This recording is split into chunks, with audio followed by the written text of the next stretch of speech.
Hindi lang sa mga politiko na bunton ang galit ng sambayanan, bunsod ng mga naisiwalat na mga maanumalyang flood control projects. Pati sa mga empleyado ng DPWH o ng Department of Public Works and Highways. Sinasabi mo lahat ng proyekto ninyo substandard? Opo, Your Honor. Pansamantala nga munang sinuspinde ang pagsusuot nila ng uniforme. Ang iniisip kasi ng iba, dekada-dekada nang nangyayari ang korupsyon sa kanilang tanggapan. Posibleng totoo, pero hindi ibig sabihin na lahat sila kurakot. Marami po dito, higit na kararami, matitinong empleyado ng DPWH. Patunay rito ang tatay ni Bea na engineer sa DPWH noon pang dekada 90. My dad was a civil engineer at DPWH. He loved his job, building roads and bridges, helping the community. They asked him to sign a project na hindi naman existing. He refused.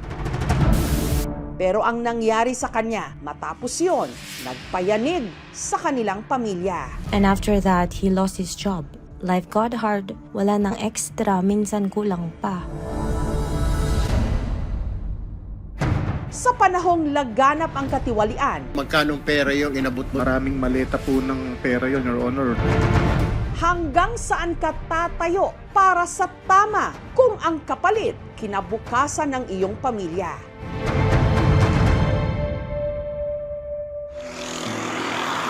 Dito sa bayan ng Bamban sa Tarlac, nakatira ang pamilya ni Renato.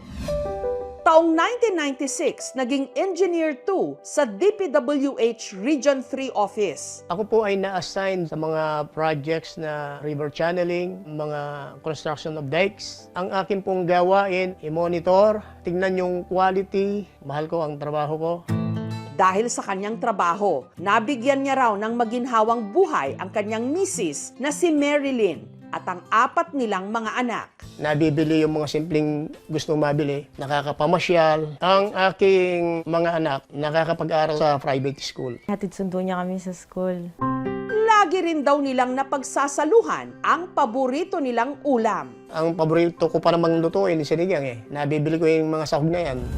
Masaya man si Renato sa kanyang trabaho. Noon pa man, naging saksi na raw siya sa kabuktutan sa kanilang opisina. Matagal na siguro, nandun na yun. May katiwalian na. Hindi po lahat. Mababait po ang mga kasama ko. May ilang grupo lang na nagkaroon ng interest bakit sila gumawa ng katiwalian. Hanggang siya na raw mismo ang nilapitan ng tukso. Ito ay nang may pinapirmahang dokumento kay Renato para sa mga gagamiting materyales sa isang proyekto na napansin niyang may kahina-hinala. Yung project nagkakahalaga ng 15 million. Nakita ko, dinadagdagan nila. Nireview ko yung mga item na naka-jack up. Nasa mga 5 million pa lang na gano'n na kokobrahin nila. May mga pangako sila. Kami nang bahala sa'yo, sir.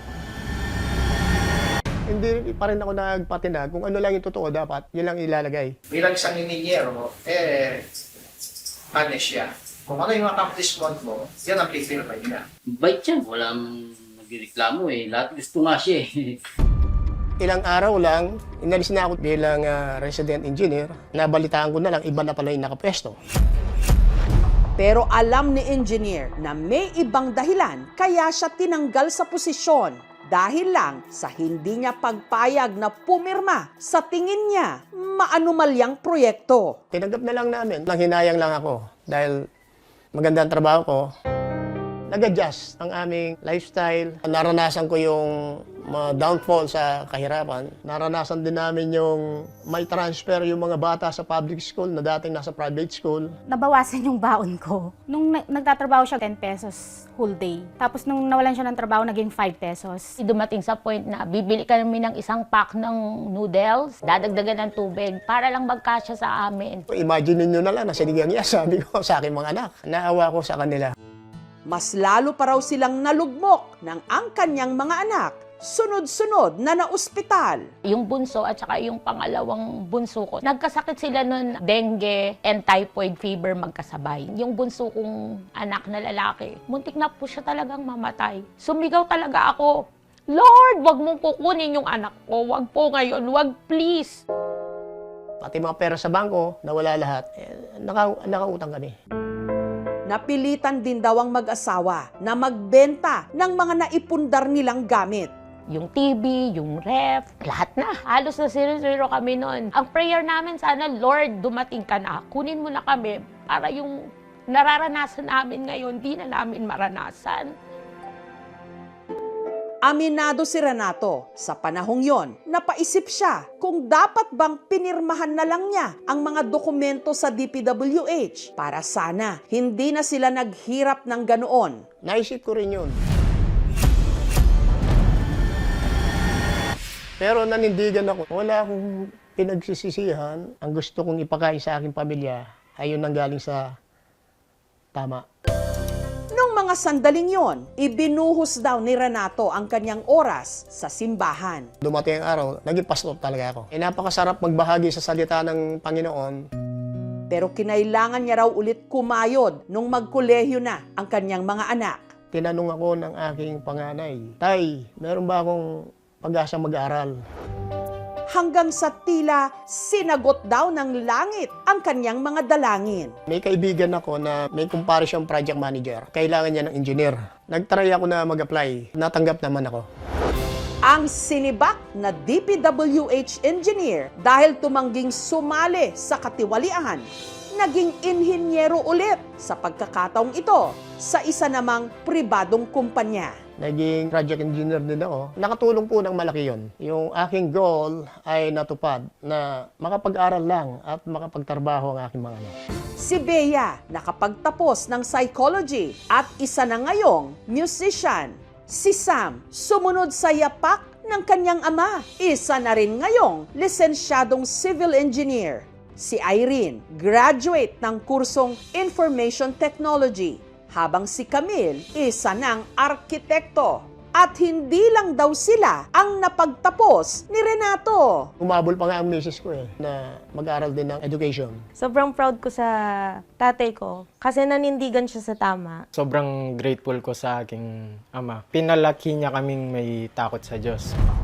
At sa mga issue na kinasasangkutan ngayon ng DPWH, si Bea ibinahagi online ang kwento ng kanyang ama.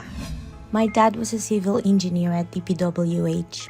They asked him to sign a project na hindi naman existing. He refused. After that, he lost his job.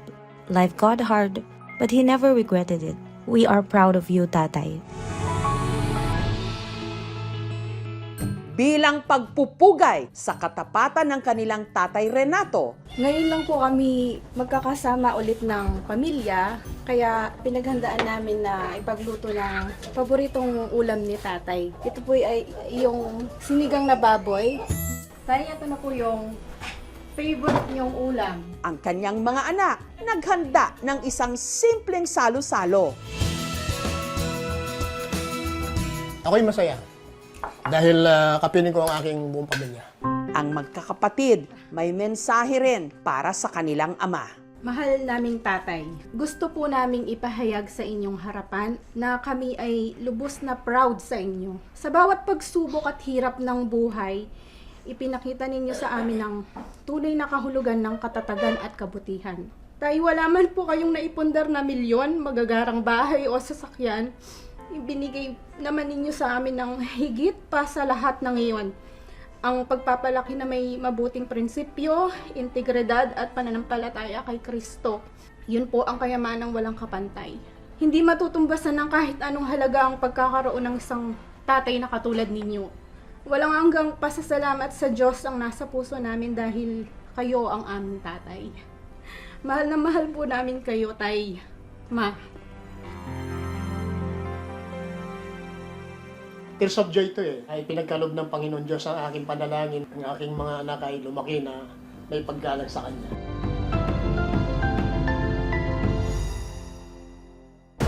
Napalibutan man ng mga katiwalian, mas pinili ni Renato na ibuwis ang kanyang kabuhayan, ngunit hindi ang kanyang dangal. Ipinakita niya na mas mahalaga ang malinis na pangalan kesa sa marangyang buhay na nagmula naman sa kasakiman. Sana dumami pa ang mga katulad niya, mga Pilipinong handang tumindig para ipagtanggol ang tama at ipamana ang kahalagahan ng katapatan. Ang katapatan sa trabaho ay katapatan mo na rin sa iyong pamilya. Dahil doon kayo kukulahat ng ikabubuhay ninyo.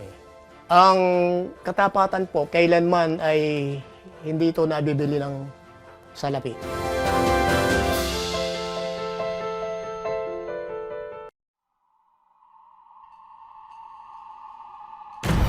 Hepe, pang ilan na ba yan?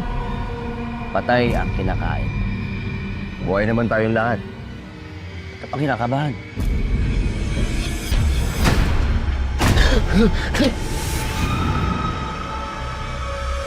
Huwag mong kalimutan. Yan ang gustong mangyari ng kalaban. May isa pa, Kain. Isang ano? Isang kagaya mo.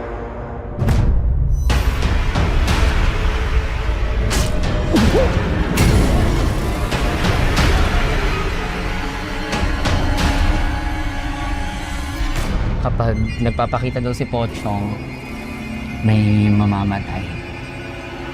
In the name of our Lord Jesus Christ. Stay away from the people of God! May nakita talaga ang verbalang hipid. Mata ng pusa tapos takpak ng paniki.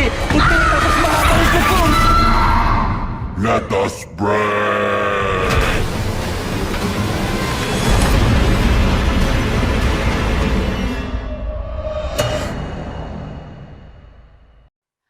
Thank you for watching, mga kapuso. Kung nagustuhan niyo po ang videong ito, subscribe na sa GMA Public Affairs YouTube channel. And don't forget to hit the bell button for our latest updates.